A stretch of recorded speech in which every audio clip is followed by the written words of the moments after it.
Assalamualaikum warahmatullahi wabarakatuh. Jumpa lagi di channel YouTube kami. Kali ini saya akan menceritakan tentang kisah sahabat Nabi Muhammad SAW, yaitu Abu Bakar As-Siddiq. Dalam suatu hadis yang diriwayatkan Imam Muslim, sahabat Amr bin As pernah bertanya kepada Nabi Muhammad SAW mengenai siapakah yang paling beliau cintai. Nabi Muhammad SAW menjawab, Aisyah. Lalu, Amr bin As bertanya lagi, lalu siapakah dari golongan laki-laki? Beliau menjawab, ayahnya Aisyah, yaitu Abu Bakar. Berkat riwayat tersebut, Abu Bakar As-Siddiq memperoleh julukan sebagai kekasih Rasulullah SAW.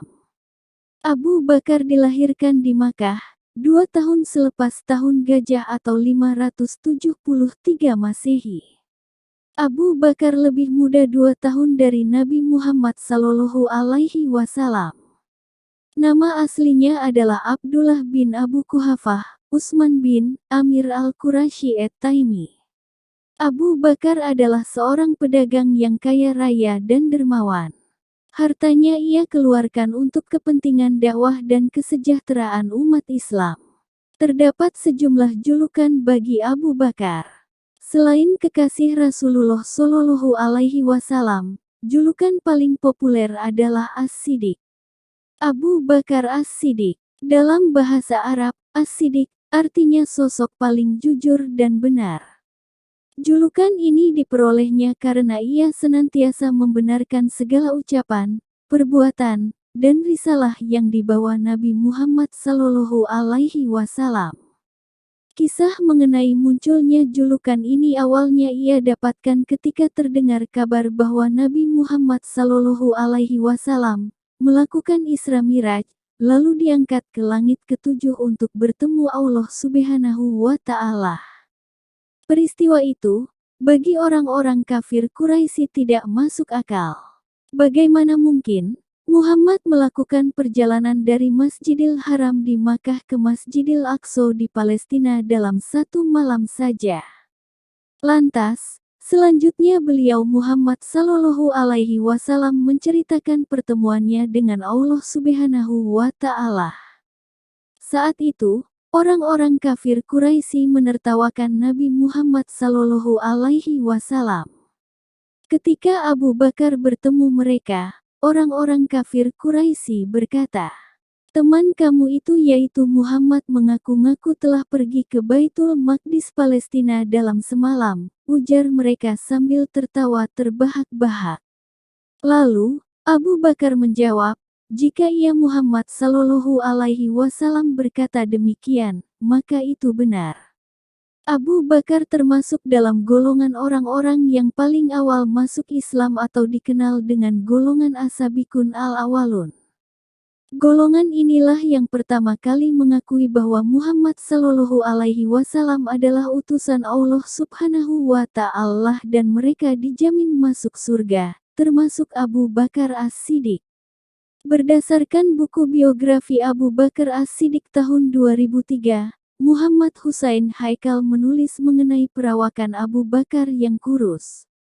Sepasang bahunya kecil, wajahnya lancip, matanya cekung, serta dagunya agak menonjol. Kulit Abu Bakar tergolong putih dan urat-urat tangannya menonjol. Abu Bakar memiliki 4 orang istri, yaitu Qutailah binti Abdul Uzza, Zainab binti Amir, Asma binti Umais, dan Habibah binti Harijah. Dari keempat istrinya, ia memiliki 6 anak, 3 anak laki-laki dan 3 anak perempuan. Salah satunya adalah Aisyah binti Abu Bakar yang merupakan istri kesayangan Rasulullah SAW. Sebelum Nabi Muhammad SAW meninggal, di masa sakitnya, beliau sudah mengisyaratkan agar digantikan oleh Abu Bakar As-Siddiq sebagai pemimpin umat Islam kala itu. Lantas, usai Rasulullah SAW meninggal pada 11 Hijriyah atau 632 Masehi, Abu Bakar As-Siddiq diangkat menjadi khalifah pertama Islam dalam kekhalifahan Rasyidin. Sebagai khalifah pertama, ia memiliki banyak jasa, salah satunya adalah mengumpulkan Al-Quran. Di waktu itu, ayat-ayat Al-Quran tercecer di banyak tempat, seperti di pelepah kurma, permukaan batu cadas, dan hafalan para sahabat Nabi per surah atau ayat-ayat tertentu. Abu Bakar memerintahkan Zaid bin Sabit agar mengumpulkan Al-Quran hingga menjadi satu kesatuan. Sekitar 2 tahun 2 bulan memimpin umat Islam, Abu Bakar As-Siddiq wafat karena sakit yang ia derita pada usia 61 tahun, pada 13 Hijriah 634 Masehi. Ia dikuburkan di samping makam Nabi Muhammad SAW. Demikian kisah singkat tentang sahabat Nabi Muhammad SAW yaitu Abu Bakar As-Siddiq. Terima kasih sudah menonton video kami. Semoga cerita ini bermanfaat untuk kita semua. Sampai jumpa di video kami yang akan datang. Assalamualaikum warahmatullahi wabarakatuh.